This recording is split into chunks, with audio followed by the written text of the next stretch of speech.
Assalomu alaykum hurmatli yurtdoshlar. Fikrat tahlil dasturining navbatdagi soni efirda Abdulhamidxon, Sulton Abdulhamid haqidagi ko'rslarimizni davom ettiramiz. Studiyada doimiy ekspertimiz Fikrat tahlilchisi tarixchi Ixtiyor Isonov. Assalomu alaykum. Va alaykum assalom. Kurs cho'zilib ketdi, ya'ni avvalgisidan keyin nima deydi, ancha vaqt o'tib ketdi. To'g'ri, bu endi faqat Abdulhamidxon emas, biz rus-turk urushlarini ham ko'rib chiqdik. Demak, bugun biz siz mana shunday sarlavha bergansiz siyosati haqida. Mana shu haqda bugun biroz suhbat qilsak, chunki katta imperiya bo'lgan o'z davrida, ammo Birinchi jahon urushidan keyin bir nechta imperiyalar kabi u ham so'ndi. Assalomu alaykum. Umuman Sulton Abdulhamidxon ikkiga juda og'ir meros qolgan. Og'ir. Ota-bobolaridan og'ir meros qolgan. Buni tan olish kerak.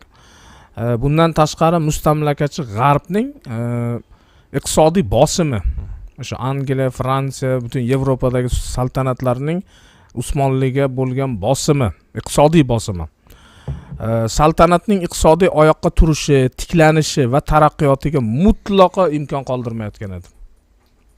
Ko'ryapsizmi? Ya'ni yirik Yevropadagi saltanatlarning iqtisodiy bosimi Turkiyani oyoqqa turishiga yo'l qo'ymayotgan edi. Turk savdogarlari va tadbirkorlari chet el firmalari bilan raqobatda barcha pozitsiyalarni boy berayotgandi. Barcha. Raqobatlasha olmaydi. Albatta raqobatlasha olmaydi. U yerda Angliya sanoati, Fransiya, Yevropa sanoati bilan. Chunki feodal uklad. Feodal tizim. Buni tan olishni istamaydilar. Hozirgacha shuni aytsak, ko'pchilik shuni istamaydi, tan olishni. Ammo bu shunday bo'lganda. Mamlakat turg'unlik va tanazzul quchog'ida edi. G'arb kapitalistlari Turkiya bilan, ya'ni Usmonli bilan noekvivalent savdoni yo'lga qo'ygandi. Bu noekvivalent savdo degani bu kapitalistik mamlakatlar bilan, ya'ni bironta bir o'zidan kuchsizroq mamlakatga, ya'ni yoki markaz, poytaxt bilan periferiya, viloyatlar bilan viloyatlar o'rtasidagi noteng savdo. Afsuski bu hatto hozir ham ba'zi bir joylarda ko'rinadi. Ya'ni zaifroq tomonning zarariga ishlovchi savdo hisoblanadi. Zaif tomonga bosim o'tkazish va savdoda undan o'zini manfaatida foydalanish. Bunda ya'ni ikkinchi zaif tomon ishlab chiqargan mahsulotlarga ketgan vaqt va tan narxga nisbatan arzon narxda sotib olinish aytiladi. Qarang. Ular ko'proq vaqt sarflaydi-da, mahsulotni olib chiqadilar, bular kamroq vaqt sarflab, arzimagan pul bilan boyagilarni mahsulotini sotib oladilar. Chunki ularga sifatliroq va qimmatroq. Chunki texnologik oldinda. Shuning uchun ular tezroq ishlab chiqaradilar mahsulotni. Bundan tashqari kapitalistik mamlakatlarning, ya'ni g'arb kapitalistik mamlakatlarining Usmonliga kabal qarzlar, kabal shartlar bilan. Bu degani, ya'ni zaifroq tomon Usmonlining muhtoj ahvoli va unga manfaati oz bo'lgan shartlar bilan o'z mulki, mahsulotlari va moddiy ne'matlarini birinchi kuchli tomonga majburiy ravishda topshirishi. Qarang, majburiy ravishda boyagi mol-mulk topshiriladi. Bu yerda barcha o'sha turdagi. Bu asosan qarzdorlik hollarida ko'p uchraydi. Iqtisodiy va siyosiy hayotga ta'sir qiluvchi juda muhim richaklar bor edi. Qarang, Usmonliga ta'sir qilish uchun. Uni bosib olish shart emas ekan G'ayratxo'ja. Bosib olish shart emas, unga qo'shin jo'nat, uni iqtisodiy bosib olish mumkin. Afsuski bu hozirgi kunda bizda ham ko'rinyapti bu narsa. Iqtisodiy nimadan chiqib keta olmasang, haqiqiy mustaqil bo'la olmaysan hech qachon. Shunday bo'lishiga qaramasdan qarang, Abdulhamidxon bunday imperiyani qanday ushlab turganligi hayratlanarli. 40 yil ushlab qolgan. Bu parchalanib ketish kerak edi o'zi. O'zi shu darajaga kelib qolgandi. O'zi aytuvdimki, imperator Nikolay I Usmonlilar bu Yevropaning kasal odami deb aytgandi. Kasal odam. Endi o'zi ham ko'ramas edi, lekin Albatta. Rossiyani o'zi ham kasal odam. Shuning uchun bu ikkala imperiya parchalanib ketdi menimcha deb o'ylayman.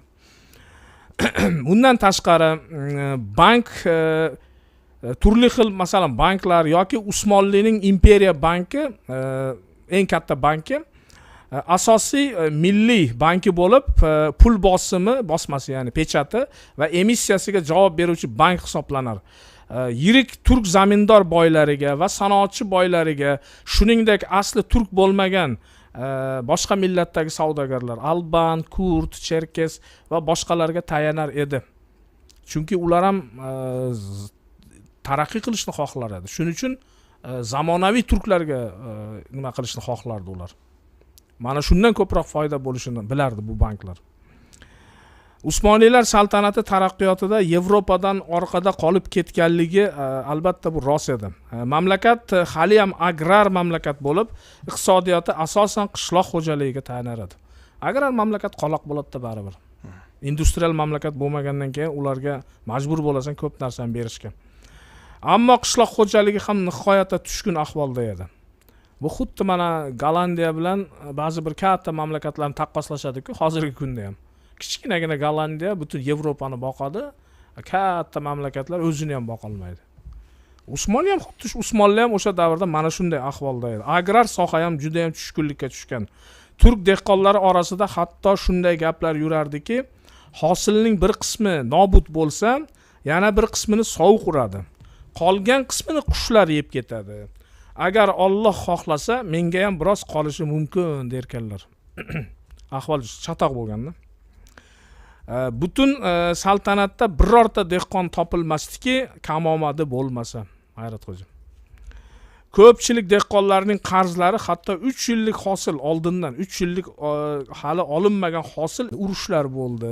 Rossiya Turkiya urushlari, Qrim urushi, undan tashqari boshqa masalalar ko'p.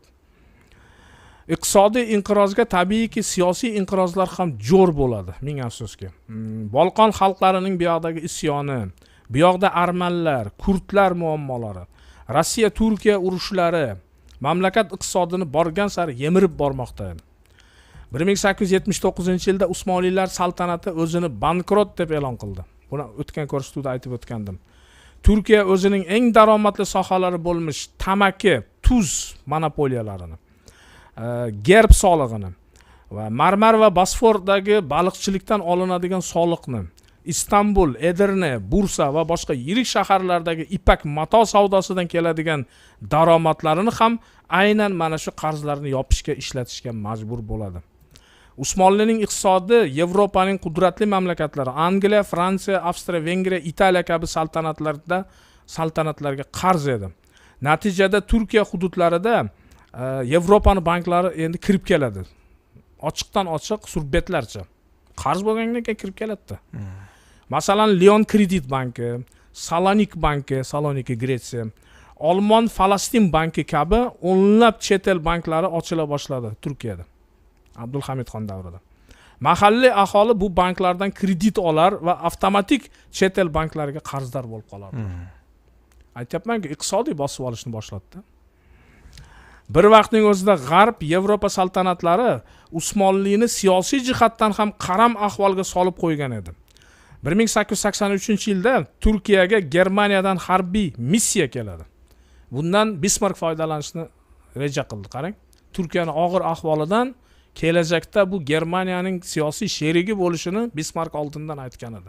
Bo'lajak urushlarda bu turklar bizga eng yaqin ittifoqchi bo'ladi. Uni og'ir ahvoldan foydalanib Germaniya mana nimasi kirib keldi. Puli kirib keldi. Va Germaniya siyosati kirib keldi. Hatto buni qarangki, Germaniya armiyasi shtabining zobiti polkovnik von der Goltz harbiy maslahatchi va Istanbuldagi ofitserlar maktabiga boshliq sifatida taklif qilindi akademiyaga. To'g'ri, Germaniya baribir Turkiyaga ancha yordam beradi. Oyoqqa turishida o'sha harbiy sanoatni umuman olganda nemislarning foydasi ham bo'ldi, lekin o'zi men o'ylashimcha Usmonlarning tarqab ketishiga shu Germaniya bilan bo'lgan ittifoqchilik ham katta sabab bo'ldi deb o'ylayman-da, G'ayrat qo'ji. Chet ellik instruktorlar va maslahatchilar, shuningdek flotda, jandarmeriyada va boshqa sohalarda Usmoniylar davlatining boshqaruv apparatida ham hatto chet ellik instruktorlar paydo bo'la boshladi. Albatta bunday holatda ijtimoiy taranglik, jamiyat orasida davlatga, hukumatga nisbatan ishonchsizlik, norozilik kayfiyati tabiiy oshib boraveradi. Natijada davlatga qarshi maxfiy tashkilotlar, turli xil nima deydi, turli xil harakatdagi harakatlar, partiyalar shakllanishni boshlaydi. Bunday tashkilotlar, to'garaklar sultonni taxtdan ag'darib, konstitutsiyaviy respublika qurishni orzu qila boshladilar. Mana nima sabab bo'ldi boyagi maxfiy tashkilotlarni, o'sha yosh turklarni va boshqa partiyalarning shakllanishiga. Shunday inqirozli mamlakatni va umuman ulkan o'sha xalifalikni qanday qilib umrini yana 40 yilga uzaytirganligini o'zi hayratlanarli va bu haqiqatan Abdulhamidxonni chakana odam bo'lmaganligidan. Boshqa odam bunaqangi eplolmasa kerak edi. U mamlakatni aniq inqilobga olib kelardi bu. O'z hududlarini yo'qota boshlagan o'sha masalan Afrikadagi joylar qo'ldan ketyapti, Yevropa bu yoqda Bolqondagi joylar qo'ldan ketyapti. Undan tashqari musulmonlarning Turkiyaga migratsiyasi kuchaydi. Musulmonlar o'sha hududlardan endi hozirgi Turkiya hududlariga, Istanbul, boshqa shaharlarga migratsiyani kuchaytirishni boshladi. Chunki qo'ldan ketdi ko'p joylar. Albatta musulmonlarning soni o'sha saltanatda 75% ni tashkil qilar edi. Abdulhamidxon davrida. Sulton chin e'tiqodli musulmon bo'lgani uchun tanazzuldan qutulish yo'lini faqat islom dinidagina ko'rardi. Bu butun ummatni birlashtirishdagi asosiy faktor bo'lishini u juda yaxshi bilgan.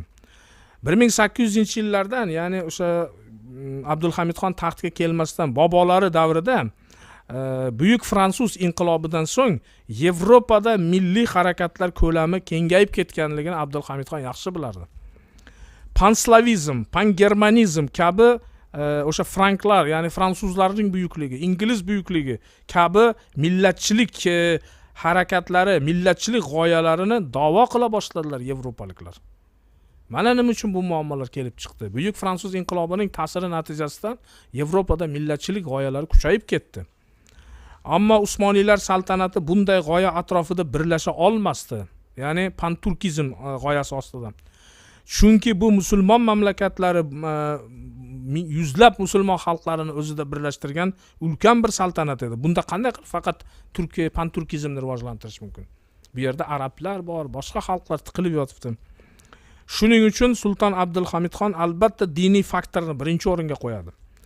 Chunki sultonning o'nlab xalqlari turklardan tashqari albanlar, bosniyaliklar, kurdlar, armanlar va boshqa yana o'nlab xalqlar yashar edi. Abdulhamidxon II pan-islamizmni barcha huquqlarini birlashtiruvchi g'oya sifatida oldinga surishga kirishadi. Pan-islamizmni.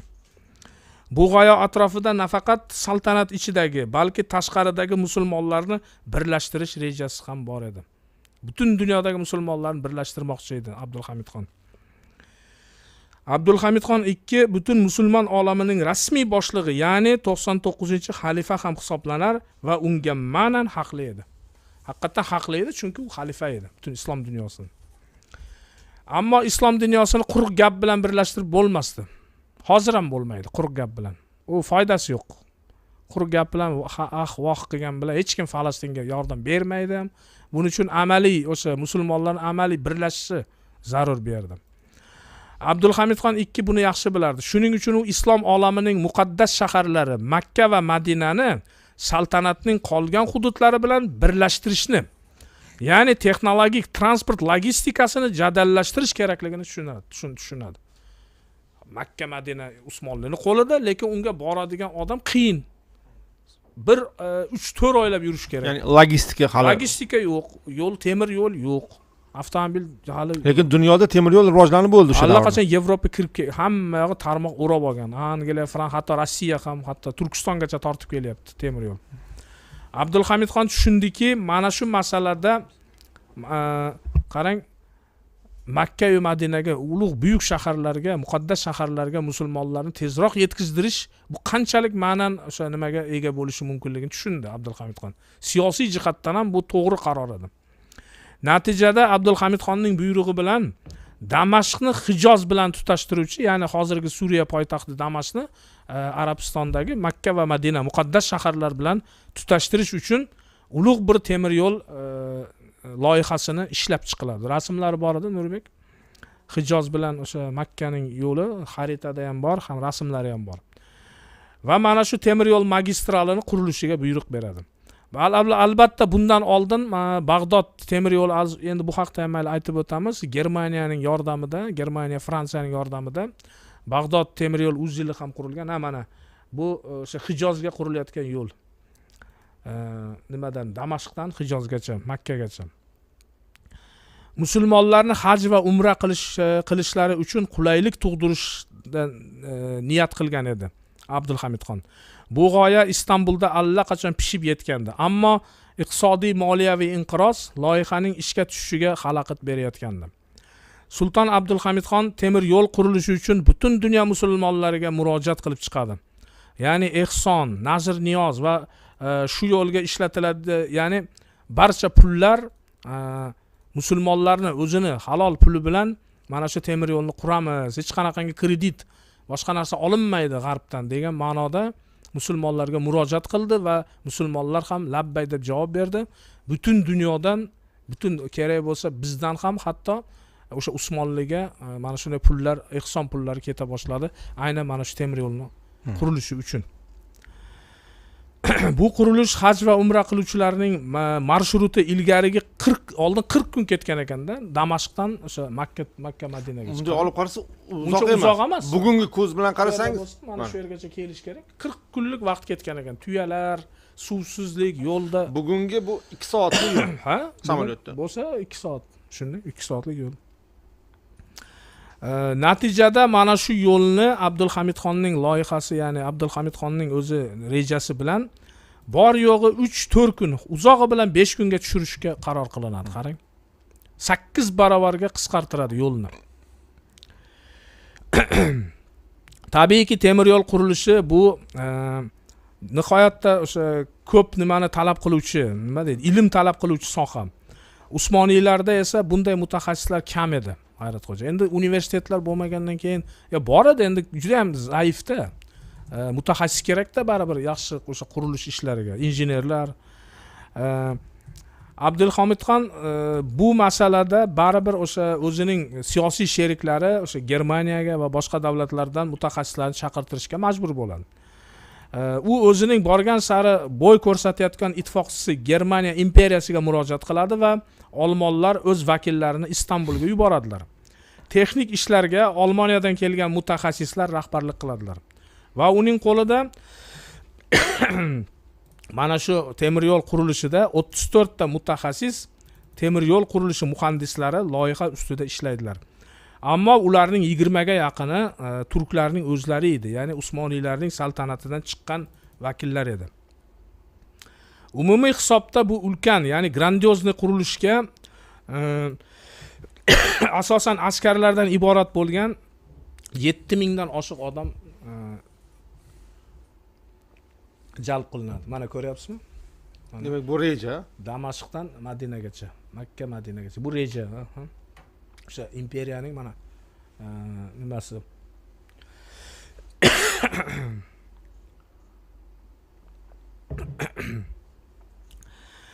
Xullas, mana shunday temir yo'l, juda ham katta temir yo'l qurilish loyihasi ishga tushadi. Bu yerda 7000 dan oshiq odam ishlaydi. Yo'lning kengligi 1 metr 55 santimetr bo'lgan, endi kichikroq bo'lgan o'sha davrda. 1055 millimetr. U azaldan bu yerda pulni tejash uchun G'ayratxo'ja azaldan eski yo'lning yoqasidan qurib borilishga harakat qilinadi. Chunki endi tog'larni teshib yoki boshqa yo'llarni tekislashga vaqt, unga qancha xarajat ketadi. Shuning uchun bu eski yo'l orqali olib kelishga qaror qilinadi. Shuningdek, poyezdning shovqinini kamaytirish uchun ba'zi uchastkalarda relsning tagiga nima deydi, yumshoq materiallar yotqiziladi. Qarang. Hozir bir muxlis siz aytyapsiz, yozyaptilar, tuya terisi tashlangan ekan. O'sha volokno deydi-ku, teri. Yumshoq narsalar tashlanadi. Bu yerda endi faqat o'sha nima deydi? Qarang, muqaddas zaminni shovqin suron bilan Abdulhamidxon o'sha muqaddas zaminga borayotgan poyezdlari shovqin suroni xalqlarga xalaqit bermasin, notinch qilmasin, ya'ni boyagi o'sha arab diyoridagi musulmonlar. Mana shunday qarorlarga ham keladi. Bundan tashqari Matbuot bundan tashqari juda ko'p nimalar quriladi. Ko'priklar quriladi, tonnellar quriladi va boshqa bunyodkorlik ishlari olib boriladi. Ko'priklar toshdan, ark ko'rinishda quriladi. Nimasi ham bor edi, mana rasmlar ko'ryapsizmi? Mana shunday qarang, qanday yo'llar qurilgan. Har 20 kilometrda G'ayratxo'ja temir yo'l stansiyasi qurib boriladi. Har 20, mana ko'ryapsizmi? Mana hammasi yozib qo'yibdi. Mana Batn al-Gul, Tabuk, al-Ajdar va hokazo. Mana shunday qilib Madinagacha olib kelinadi temir yo'l qurilishi. Ayniqsa yirik shaharlardagi vokzallar va boshqa stansiyalar shunaqa bejirim qilib quriladi. Arxitektura mo'jizasi. Kerak bo'lsa, ba'zi bir o'sha stansiyalar hozirgi kungacha qarang, Abdulhamidxonning nimasida bu. O'sha xalqlarga berib ketgan merosida muzey sifatida foydalanar ekan. Pul ishlayapti shu temir yo'llar. Muzey sifatida foydalanar ekan. Juda chiroyli qurilgan ekanda, bejirim qilib. Umuman olganda qurilish ishlari o'sha boshlanadi. Qurilish ishlariga 1908-yil 1900-yil bu qurilish ishlariga start beriladi va liniya dastlab Ummongacha 1908-yil esa nihoyat Madinagacha yetib kelgan. Makkaga olib borish ishlari afsuski qolib ketadi, chunki jahon urushi boshlanib qo'yapti o'rtada. Liniyaning oxirgi uchastkalarida bu yerning qarang muqaddasligini inobatga olib bu zaminni yevropalik mutaxassislar ishga jalb qilinmaydi. Mana shu Madina bilan Makka atrofiga kelib qolgan paytda yevropalik mutaxassislar bu yerga kiritilmaydi. Qurilish ishlari 8 yil davom etgan bo'lib, bu loyihada, ya'ni bu loyihaga ko'ra 1320 kilometrlik yo'l islom olamini va butun dunyoni hayratga solgan va faxr tuyg'usiga solgan edi.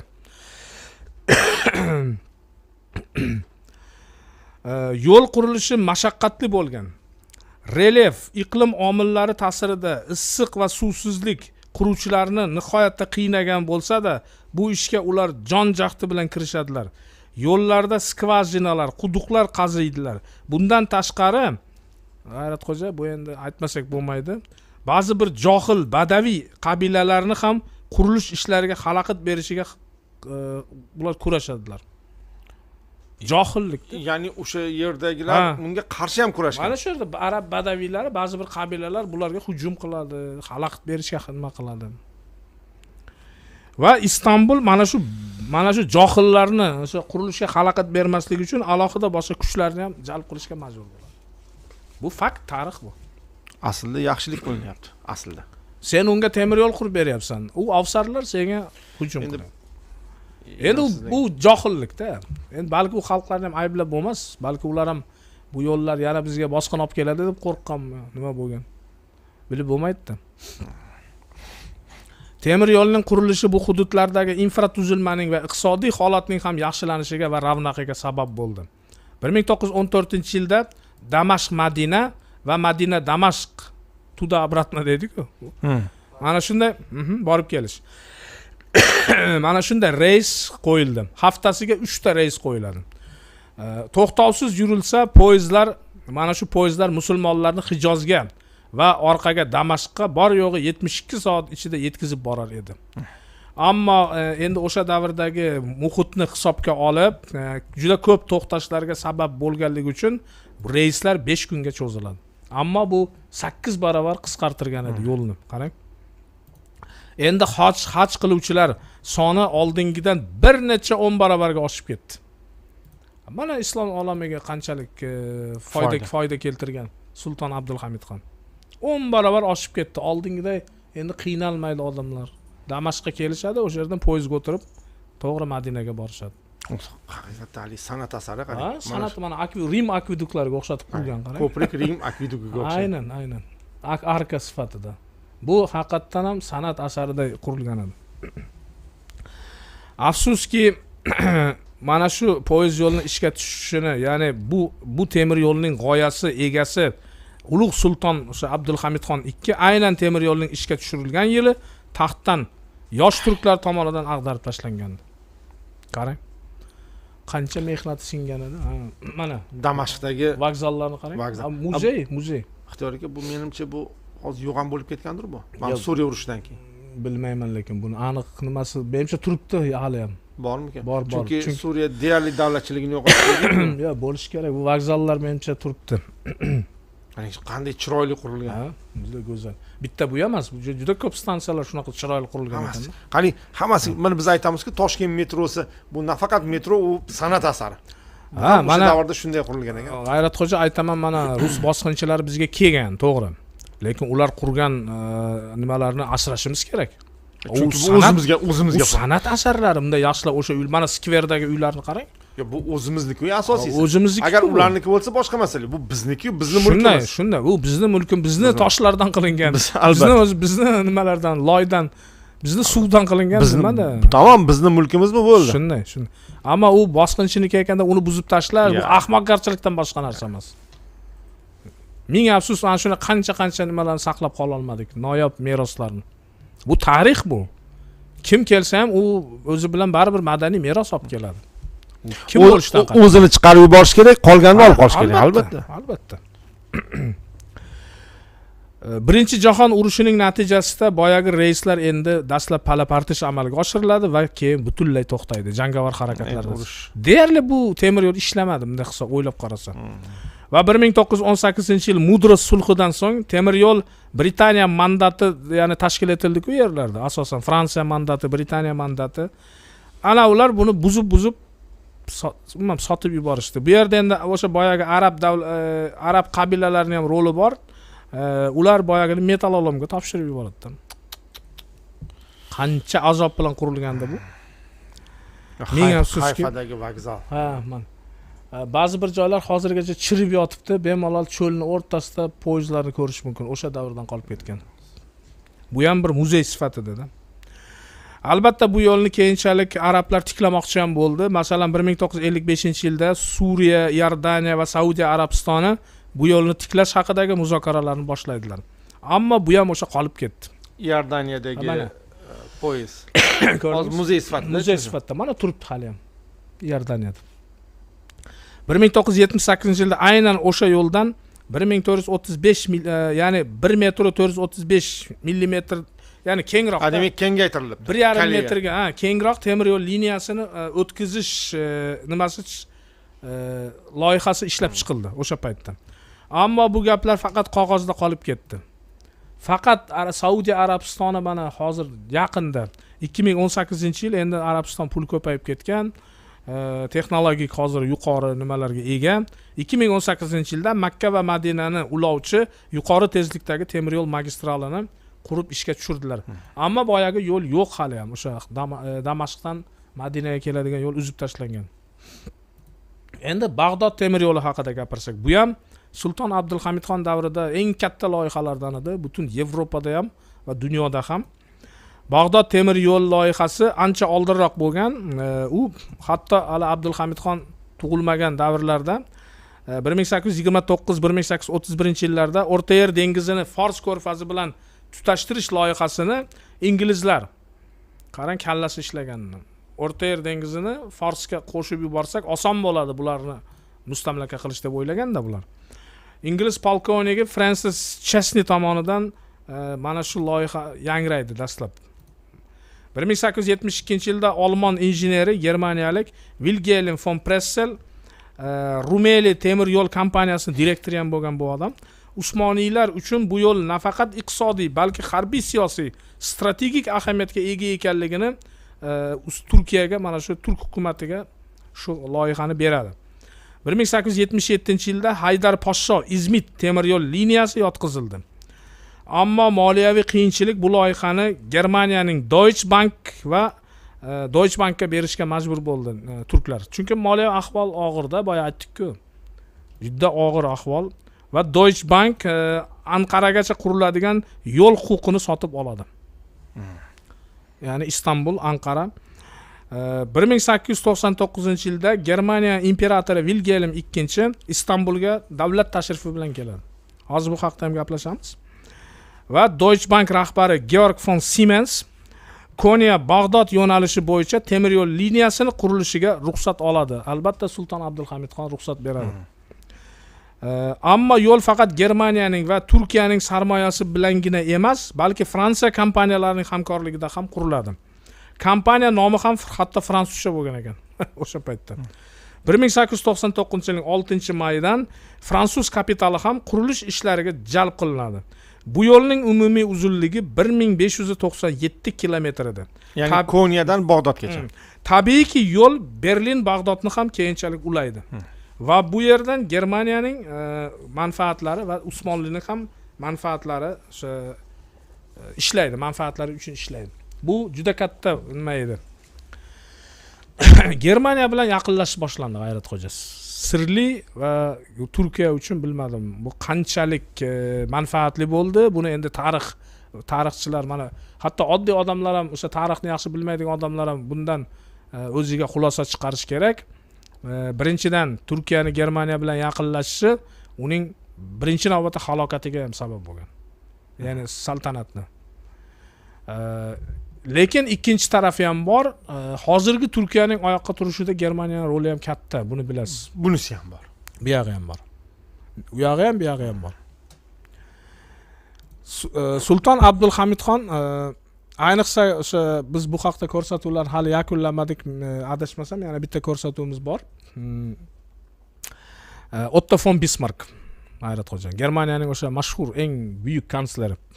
Otto von Bismarck ya'ni Sulton Sulaymonni nihoyatda hurmat qilardi bu odam. Nihoyatda. Bejizga o'sha aytmagan-ku, butun dunyoning nimasi 5% nimada bo'lsa, 90%, 95% Abdulhamidxonda degan-ku. Aqli. Aytadi-ku, 90% Abdulhamidxonda, 5% menda va qolgan hammaniki 5%. Shundan ham bilsa bo'ladi. Men mana shu masalada jiddiygacha bir necha kundan beri materiallarni titkilab ko'rdim. Abdulhamidxon bilan Kayzer Wilhelm II o'rtasidagi o'sha uchrashuv Istanbulda. Shu yerda bu yerda bir nechta odamlarning estaliklari yozilgan ekanda. Ya'ni Kayzer Wilhelm II ning qizi yozgan estaliklar bor. Sulton Abdulhamidxonning qizlari Oysha sultonning yozgan estaliklari bor. Shu yerda ayniqsa nemis estaliklarida Abdulhamidxonni yozyapti-da, o'sha nemis ayollari. Sulton deyapti, ko'rinishi soddaga o'xshagan bilan ko'zlariga qarasak nihoyatda aqlli odamning ko'zi chaqnab turibdi deyapti. U nemis, u mustaqil nima? U hech kimga nima deydi, haligi qilishmas, paxta qo'yishmas. U ko'rib aytayaptiki, juda aqlli va ma'noli ko'zga ega ekan sulton. Biz bunday deb o'ylamagandim men sultonni deyapti. Xullas 1898-yil davlat tashrifi bilan Turkiyaga, ya'ni Usmonliga Kayzer Wilhelm II imperatrica, ya'ni ayoli, rafiqasi Augusta Viktoriya va endi mulozimlari va butun bir saroy bilan Goggenzollern degan paraxodda Marmar dengiziga kelib langar tashlaydi. Kemadan qayiqlarga o'tirgan imperator va uning yaqinlari Sulton Abdulhamidxon II-ni, ya'ni ularni Sulton Abdulhamidxon II-ning o'zi shaxsan kutib oladi bandargohda. Endi saroy yaqin-ku, haligi Yulduz saroyi bor, Dolmabog'chani yonida kutib olishadi. Mehmonlarni kutib oladilar va Dolmabog'cha saroyidan yuzlab mulozimlar qurshovida ular Yulduz saroyiga qarab yuradilar. Olmon tarjimoni hadab egilavergan ekanda endi. Tarjima qilish kerak, har bir tarjimada egilish kerak ekan. Sultonga ham egilish kerak, Kayzerga ham egilish kerak tarjimon. Tarjimon qiynalib ketdi deyapti. Shunda Sulton Abdulhamidxon kuldida, o'zi ham olmoncha gapirdi. Bilarkanda bir narsa. Qiynalmang dedi, o'zim Kayzer bilan o'zim o'sha olmoncha, Yevropa tillarini yaxshi bilgan sulton. Sulton mehmonlarni o'sha o'zining Yulduz saroyiga olib keladi va bu hashamat bilan bezalgan saroy mehmonlarni hayratga soladi. Imperator va shahzoda Genrixning xonalari Eron va turk gilamlari bilan bezatilgan. Malika imperatrisaning va uning qizlarining xonasi esa ekzotik o'simliklar, oltin qafaslardagi g'aroyib qushlar bilan qarang nima qilingan, jihozlangan. Shu yerda o'sha estaliklarni yozgan Germaniya imperatorining nimasi yozyapti-da, oilasi. Biz xuddi 1001 kecha ertagidagi xalifa saroyiga kirib qolganday bo'ldik, deyapti. qarang. O'sha 1001 noch 1001 kecha ertagidagi. Tashrifimiz juda maroqli bo'ldi dedi. Sulton ertasi kuni mehmonlar sharafiga harbiy parad o'tkazadi hatto. Harbiy parad bir necha soat davom etganda turk zobitlari, ya'ni Usmonli zobitlari germaniyalik xonimlarni toliqib qolmadimikin, buni to'xtataylikmi degan bir nima qiladi-da, mulozamat qilgan paytda Germaniya imperatoritsasi aytadi, "Yo'q, bu bizda dedi, bu Prus nimasida, bu oddiy hol. Biz Prus marshlarini ko'raverib, o'sha ko'zimiz pishib ketgan. Shuning uchun hech xijolat bo'lmanglar." So'ngra saroyda kayzer va uning odamlari sharafiga juda katta ziyofat beriladi. Har bir taom va ichimliklar mehmonlar ko'z o'ngida bosh oshpazning degustatsiyasi bilan namoyon qilinadi.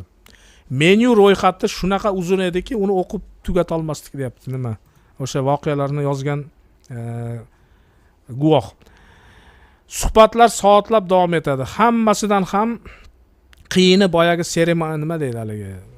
Tarjimon bilan seremoniya meister deydi-ku. Ya'ni o'sha tantanalarni o'tkazadigan odam. U sulton va imperator orasida endi masofa bo'ladi-ku, bar o'tiradigan sulton bilan nimani stol, ovqatlanadigan stol. Bechora nima qiynalib ketdi deyapti-da. Bo'zchini moksida ularga qatnab suhbatni tarjimasini yetkazish uchun. So'ngra sultonning taklifi bilan imperatorica sultonning haramiga taklif etildi. Ya'ni Germaniya malikasi Usmonlilarning haramiga, sultonning haramiga taklif qilindi. Shu yerda bitta nima bo'lgan ekan, bir kuriozni voqea. Imperatoritsani, ya'ni Germaniya malikasini kamergeri von der Reckga kuzatib keladi va u ham haramga kirmoqchi bo'ladi. Lekin haram eshigi oldida uni eshik og'alari ushlab to'xtatib qoldilar. Uni tabiiyki kiritmaydilar.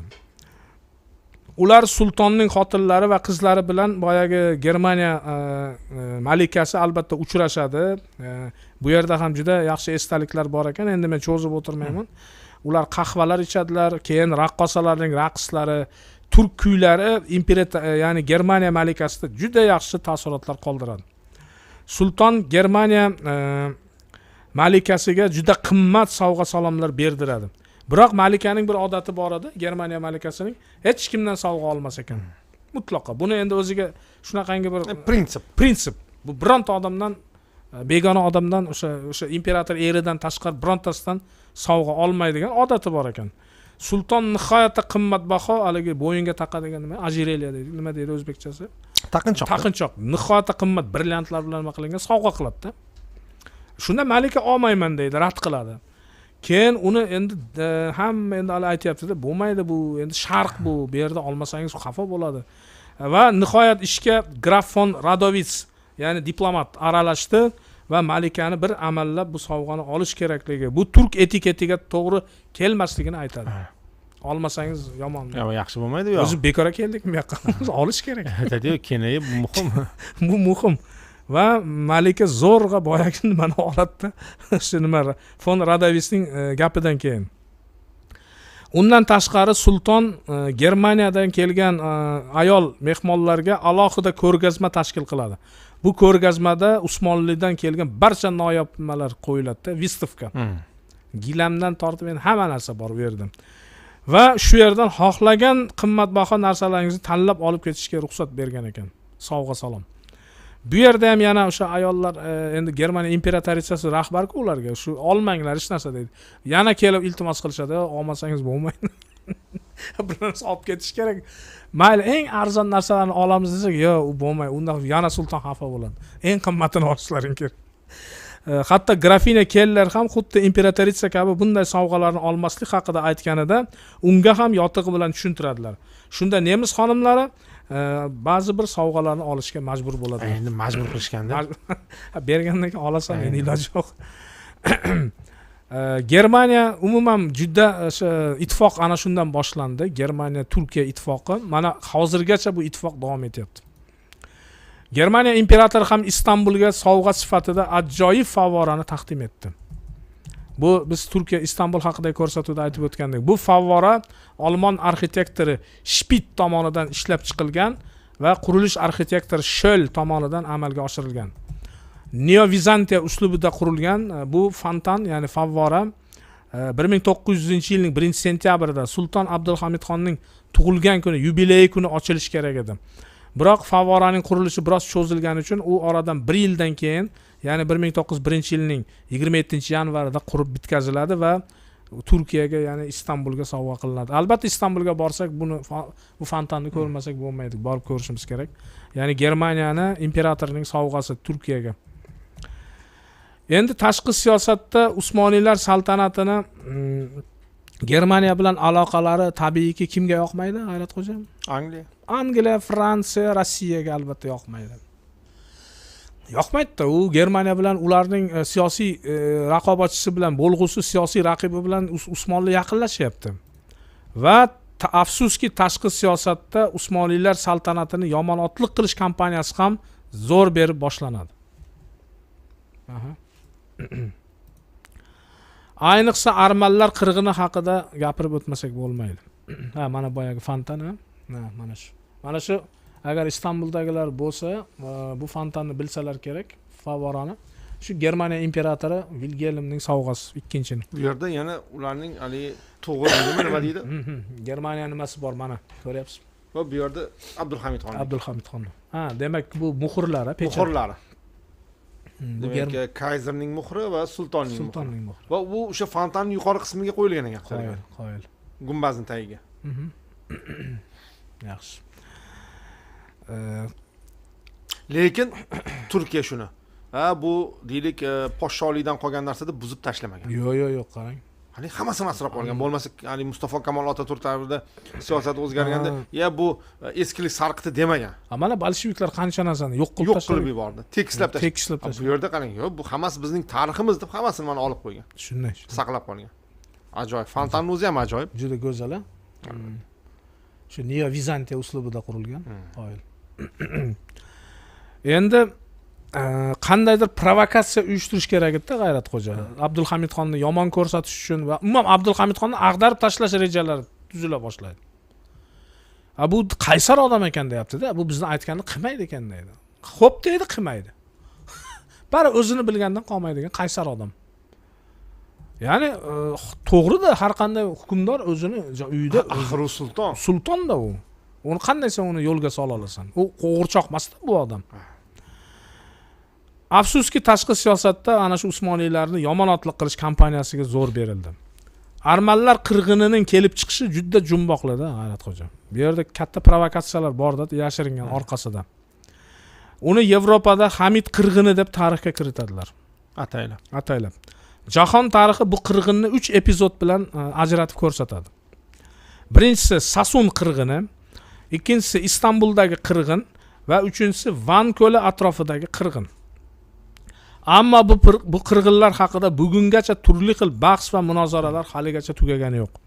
Umuman olganda bu go'yoki jinoyatlar haqida kompleks tadqiqotlar umuman o'tkazilmagan.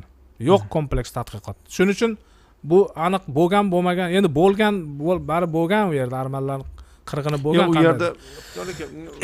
U yerda armanlar o'zi umuman monarxiyalarda ixtiloflar bo'lishi tabiiy. Bu o'sha turli millatlar birlashtirilgan-ku endi. Shunday. Zamon o'zgaryapti. Lekin bu yerda bo'rttirish masalasi. Bo'rttirish to'ppa-to'g'ri. Masalan, qarang, birinchi epizodni olaylik. Sasun, hozirgi Turkiyaning shimoliy qismidagi Batman viloyati. Alznik, Buyuk Armaniston degan joylar hududlari. Endi shunaqa deb atashgan qadim zamonda. Ya'ni bu yerda asosiy ayb kurdlarda bo'lgan degan qarashlar bor. Kurdlar.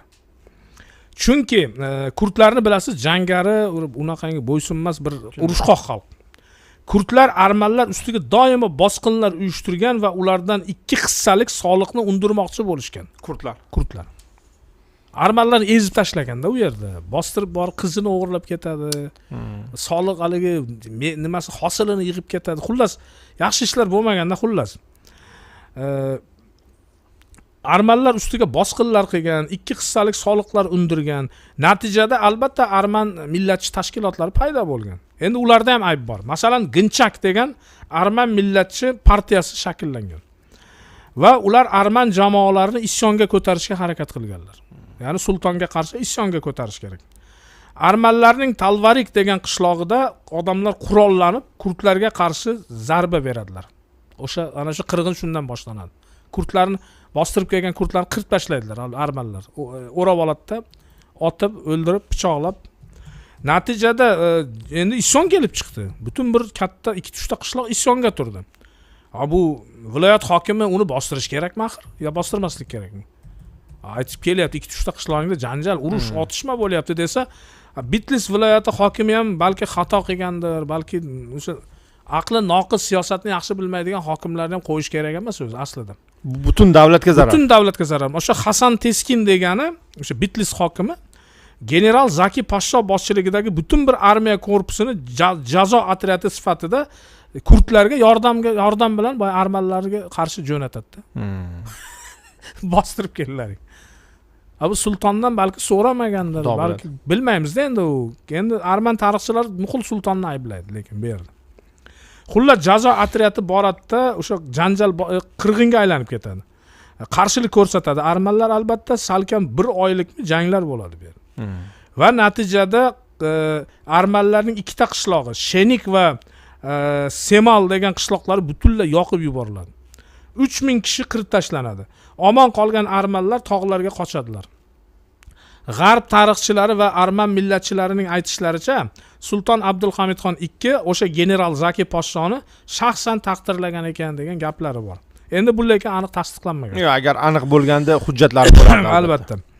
Yevropa gazetlari endi armanlar voy vahima, bu yoqda Rossiyaga ham juda yoqib tushdi-da bu narsalar. Va Yevropadagi gazetalar bong urib, ayniqsa fransuz matbuotida sultonni vahshiy va qonxo'r sifatida ko'rsatib karikaturalar chizadilar. Sultonning orqasidan haligi rasmlari ham bor edi, endi mayli uni qo'ymaymiz. Albatta. Vahshiy va qonxo'r sifatida ko'rsatib karikatura qiladilar. Bu mishmishlar aksil turkiy harakatlarining boshlanishiga afsuski sabab bo'ldi. Mana turklar vahshiy deb ketdi-da, keyin ming afsus bu la'natlar keyin bizga mana shuni sababi bo'ldi. O'sha keyinchalik Qo'qonni qirg'in qilishdi. Biz nima aybimiz bor u yerdagi kurdlarning ishi bilan? Alamingni kurdlardan ol. Nimaga bizga o'zbekka yopishasan?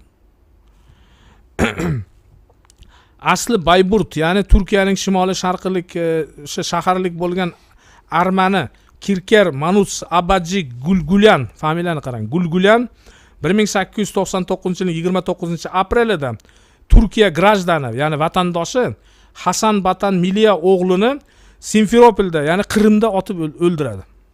Turkiya fuqarosi, ya'ni kelgan o'sha yerga vakili Turkiya hukumatini otib o'ldiradi. Sud bo'ladi xullas. Mana shu sud juda shov-shuv bo'ladi-da. Turkiyani juda qahriga, Abdulhamidxonning ham qahriga uchragan sud. Ya'ni Rossiya imperiyasining mashhur advokati Nikolay Karabchevskiy boyagi qotilni himoya qiladi. Va eng qizig'i sud qotilni oqlaydi. Nima asosda? Qanday? Asos shundaymishki, advokat go'yoki marhum turk Hasan Batan Miliya o'g'li, ya'ni boyagi o'ldirilgan turk 1895-yil 27-oktyabrda o'zining to'dasi bilan kelgan va Bayburtdagi Gulgulyanning oilasiga bostirib kirgan, hovlisiga va Gulgulyanning otasi va 2 ukasini chopib tashlagan. Mana shuni qasdini oldi. Xo'p, qasdini olganda ham bu qanchalik qonunga to'g'ri keladi? Qasos degan nima, o'sha qonun bormi ularda? Mana shu bilan Rossiya sudi boyagi qotilni oqlab, sud binosidan butun o'sha tantana bilan ozod qilib yuboradi. Bu butun nimada rezonans berdi Turkiya jamiyatida. Qanday qilib bitta qotilni kuppa kunduzi bizni odamni o'ldiryapti, uni qo'yib yuborishyapti suddan. Buni qarang, buni qanday tushunish mumkin? Bundan tashqari 1895-yilning sentyabrida Istanbulda, bular qarang, Istanbulda ham g'ayrat qo'ysa, arman jamoalari yirik demonstratsiya, namoyish uyushtiradilar. To'g'ridan to'g'ri Istanbul shaharining ichida. Ular g'arb elchixonalarini ogohlantirib, go'yoki bu tinch namoyishlar 48 soat davom etishini bildiradilar. Qanaqasiga tinch namoyish? 48 soat, 42 kun. Ya'ni butun vahima qilib Angliya elchixonasi, Yevropa barcha davlatlarni ogohlantirgan. Biz shu 2 soat, 2 kun miting qilamiz. Bizni nimamizni ta'minlanglar, xavfsizligimizni. Istanbul markaz, poytaxtda bo'layotgan voqealar. Ammo namoyish payti arman provokatori, endi bilmadim u armanmi, balki boshqami, endi arman provokatori politsiyachilardan birini otib o'ldiradi. Turk politsiyasini. Otliq jandarma bor-ku, endi mitingni baribir qo'riqlash kerak-ku, xavfsizlik o'tkazish uchun, balki rostdan xavfsiz o'tkazmoqchi bo'lgandir. Va politsiyachi otib o'ldirib, provokatsiya boshlanadi va politsiya qarshi hujumga o'tadi va ketdida qirg'in boshlanadi. Va bu yerda o'sha minglab armanlar o'ldirilgan deyshadi. Ular aytishadiki, turklar aytadi bu yerda ko'p turklar ham halok bo'lgan. Bu provokatsiya natijasida. To'g'ridan to'g'ri. G'arb rosa qo'llab-quvvatlagan. Endi mana unga e'tibor bering, G'ayratxo'ja, bu ma'lumotga. Ana shu qirg'inda Istanbuldagi yahudiylar juda foydalanib qoladilar va armanlarni tutib olib, rosa tutib o'ldiradilar. Buni nima deyish mumkin? Nega unday qilishgan? Hayronman men. Armanlarning alami bormi u yahudiyni? Nimaga aynan armanlarni endi go'yoki turklarga o'zini do'st qilib ko'rsatmoqchi bo'lgan. Bugun ham lekin Armaniston bilan Isroil munosabatlari yaxshi emas. Ha, yaxshi emas. Ko'p ushlab olib, armanlarni o'ldirib, turklarga haligi yana turk millatchilariga olib borib topshiradi, nechtasini qo'lini bog'lab. Yahudiylar, o'sha Istanbulning yahudiylar. Endi keling, yaxshi gumonda bo'lamiz, Ixtiyor aka, qandayki u yahudiylar o'sha vatanparvar Usmoniylarning yurtida yashagani uchun. Endi balki. Ha, ya'ni o'sha yerda yashagandan keyin balki naq to'polon qilmalaring degan. Ularni endi ayblab, endi lekin qotillikda baribir. Ya'ni bu vaziyatdan foydalanib. Xullas, bu keskinlikni to'xtatish uchun albatta sulton buyruq beradi. Endi armiyani majburda endi bunaqangi to'xtatish kerak-ku qirol nimani, qirg'inni. Afsuski bu aks sado berdi va mamlakatning boshqa joylarida ham mana shunday namoyish va g'alayonlarga olib keldi. Arzerum, Van, Bitlis, Diyarbakir, Harput va Sivasda ham mana shunday armanlar olomoni nima deydi? Ko'chaga chiqishga harakat qildi, lekin sulton ularga katta vakolatlar bermoqchi edi. Aytdi, nima deydi? Xotirjam qilish uchun. Men sizlarga beraman o'sha haligi sizlarga alohida bir moddalar bilan sizlarning huquqlaringni ta'minlayman deb sulton ularga bir necha marta murojaat qiladi. Ammo zanjir reaksiyasi boshlanib ketganda Trabzonda ham armanlar g'alayon qiladilar va bu yerda ham mingdan ortiq odam o'lgan degan gaplar bor. Shuningdek, Turkiyaning sharqidagi Erzinjon, Erzurum, Gumushxona, Bayburt, Urfa va Bitlisda ham mana shunday qirg'inlar yuz beradi. Shokir Poshsho boshchiligidagi bir guruh radikal kayfiyatdagi odamlar ham armanlarni ommatan islomga kiritish harakatiga qiladilar. Bu ham xato edi. Bu ham xato. Hech qaysi millatni bitta nimaga ummat dinda majburlash. Majburlash yo'q. Islomda bor, yo'q-ku majburlash. Islomga majbur. U nima qilasan uni musulmonga kiritaman deb uni zo'rlab. Bu ularga juda qo'l keldi-da boya millatchilarga. Qo'l keldi, albatta qo'l keladi. Va natijada bu yerda mana shunday qattiq qirg'inlar yuz berdi. Turk tarixchisi Taner Akchamning yozishicha, bu qirg'inlar bu inqiroz Sulton Abdulhamidxonning islohotlarini boshi berk ko'chaga kirib qolganligini bildiradi, deb yozadi turk tarixchisi.